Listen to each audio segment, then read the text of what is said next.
Vem cá, você sabe de fato reconhecer um paciente grave? Não estou falando somente de um paciente que chega em um colapso cardiorrespiratório evidente ou com lesões que ameaçam nitidamente a vida de um paciente na emergência. Estou falando também de pacientes que aparentemente estão estáveis e que pouco tempo depois eles surgem ou pioram de maneira a comprometer o seu quadro clínico. Fica comigo aqui nos próximos minutos que nessa aula eu vou te ensinar as bases necessárias para você reconhecer qualquer paciente grave. Eu sou Daniel Lima, médico que atua no departamento de emergência. E nessa aula eu já te trago aqui de pontapé inicial um caso do plantão, paciente de 26 anos que estava lá na enfermaria no 7º PO de uma laparotomia exploradora por um trauma abdominal fechado, acidente de moto, onde foi submetido a uma esplenectomia e uma rafia de colo direito. Esse paciente, ele se encontra agora lá no departamento de emergência, teve uma intercorrência, ele desce então para o departamento de emergência com uma frequência de 132, frequência respiratória 38, a taxa sistólica de 92 milímetros de mercúrio e ele se encontra sonolento. Você chama ele desperta, você vê que ele está algo letárgico, está sonolento. Esse é um paciente grave? No final da aula, voltamos para esse caso e nós vamos ter total condição, de maneira consciente, responder e comentar algo a respeito desse caso clínico aqui. Então, o objetivo dessa aula é que você entenda definitivamente e com aplicação prática, esse é o objetivo, a importância de identificar precocemente um paciente clinicamente grave, e em especial aquele que aparentemente está estável, não chama muito a atenção, mas que horas depois, seja curto a médio prazo, ele desenvolve então um quadro de colapso circulatório, cardiorrespiratório, enfim. Reconhecer os sinais e sintomas de uma condição grave e ameaçadora à vida desse paciente. Bom, a identificação precoce é um ponto-chave aqui e que muitas das vezes eu percebo é a dificuldade dos colegas médicos e das equipes assistenciais de reconhecer esse doente de maneira precoce. Entenda o seguinte aqui, preste atenção. Quando você reconhece precocemente esse paciente, as medidas de tratamento vão ser mais simples, menos complexas, como por exemplo, ofertar oxigênio, fazer uma reposição volêmica inicial com cristalóide, ou até mesmo otimizar a analgesia para esse paciente. Um outro detalhe que quando você reconhece de maneira precoce, você evita um desfecho, uma progressão desfavorável, que pode inclusive levar a uma parada cardíaca. Então perceba que reconhecendo precoce o tratamento inicial, ele vai se tornar mais fácil e assim eu vou também prevenir um desfecho, uma piora progressiva desse paciente. Certamente você já deve ter visto um cenário no seu hospital ou talvez já ouvido falar. Eu particularmente já vi várias vezes. Estou no departamento de emergência e descem um paciente da enfermaria, aquela maior correria do mundo, um paciente em PCR na maca indo para a nossa sala vermelha de um paciente que estava na enfermaria. Ou até mesmo um paciente que estava na observação e tem aquele acionamento, é que o paciente parou, tá lá, o paciente parou lá na observação clínica. Ou era um paciente que estava no corredor, ou então, como também já vi, um paciente que estava aguardando exames de imagem lá no setor de radiologia. Identificar esse paciente em colapso cardiorrespiratório em PCR, meus amigos, entenda, até o auxiliar de transporte ou maqueiro que não tem informação em saúde consegue identificar por repetição de padrão, de ele estar vendo ali no dia a dia, dentro desse cenário de emergência, ele reconheceu um paciente que não está bem, que está grave, que está em parada. A questão é, não devemos esperar para um colapso, para uma PCR, para depois dizer, agora é grave. Isso é fácil reconhecer. Nós temos que se antecipar a isso. Por isso que existe a proposta do time de resposta rápida. O que é o time de resposta rápida? É justamente uma equipe composta pelo médico, pode ter um enfermeiro, que vai ser acionada quando identificado condições de piora do doente lá na enfermaria. E a ideia é que essa equipe, ela vai agir precocemente, identificando, fazendo as intervenções necessárias após uma avaliação, tendo um feeling de reconhecer que esse aqui é um paciente grave e que, se nada for feito, ele vai progredir com piora. É um paciente que tem um curso clínico ali desfavorável e que os estudos mostram que hospitais que instituíram time de resposta rápida conseguiram reduzir essas intercorrências de desfecho desses pacientes. E aí nós temos como entender que isso é um princípio fundamental aqui dentro dessa abordagem, turma, desse tema, que o paciente que entra em colapso em PCR, ele já tem piora horas antes de chegar a um desfecho final, um desfecho mortal e desfavorável. Ou seja, muito dificilmente um paciente clínico ele vai ter uma piora ali aguda em internação. Ele tem sinais, sintomas que indicam uma condição clínica importante e ele vai piorando progressivamente. E que é aí que tem que ser identificado. Porque no começo, veja, esse é o desafio. Reconhecer o paciente grave enquanto ele está ainda, digamos, estável. Por que ele está estável?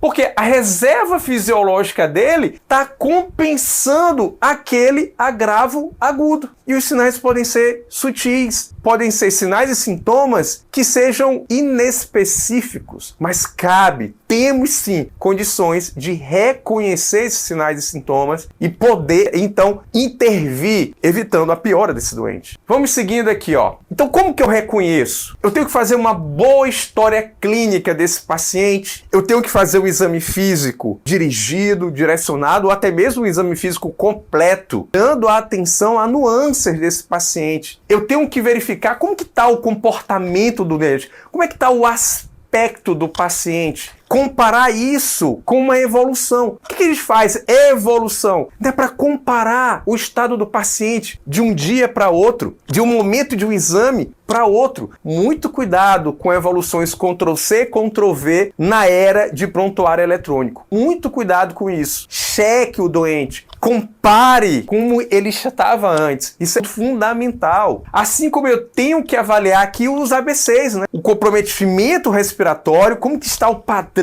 ventilatório desse paciente e também hemodinâmico. Fazendo aqui dentro desse contexto uma avaliação primária, uma avaliação secundária desse paciente, levando em consideração esses aspectos. Quando eu avalio, eu tenho então uma condição fisiológica. Eu consigo identificar qual a condição fisiológica desse paciente? O que é que está sendo comprometido desse doente? Que condição fisiológica está em ameaça, está alterada? Óbvio, aplicado aqui também aos sinais vitais do doente. Depois, isso vai me direcionar aos exames complementares, laboratorial, exames de imagem, para chegar no diagnóstico. Mas, presta atenção aqui, temos que ser precoces para intervir de maneira rápida e menos complexa, que pode estar mudando o desfecho aqui. Quando você reconhece um comprometimento da condição fisiológica, esse momento já é o momento de intervir, de intervenção. E não ter que aguardar resultados de exames para você querer aprofundar o diagnóstico. Não! Nesse momento você já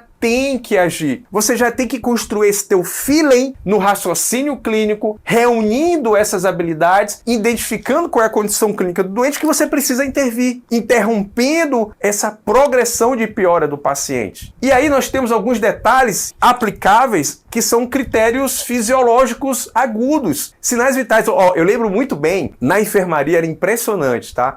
Todos os meus estágios durante a residência falavam, olha, o paciente está lá, depois de 24 horas, se ele continua taquicárdico, ou então lá por volta do 5º, 6º dia, o paciente taquicárdico, é um paciente adinâmico, está ali acamado, não começou a andar. Então, são critérios critérios, são feelings que você tem que identificar que algo está acontecendo. Tem que ser investigado, tem que intervir nesse paciente. Ou seja, são critérios de reconhecimento de que algo está errado, de critérios de reconhecimento de uma condição crítica nesse doente. Então veja, critérios que eu trago aqui como exemplo. Frequência cardíaca do paciente de maneira aguda começa a ficar abaixo de 50, uma bradicardia importante. Ou até mesmo acima de 120, taquicárdico. Ok, tudo bem que a dor pode causar isso também. Então por isso, melhora a analgesia. A manutenção da dor e com frequência cardíaca interferindo na hemodinâmica pode descompensar uma cauda cardíaca de base nesse doente. PA sistólica abaixo de 90. E agora, muito cuidado. O paciente, veja, ele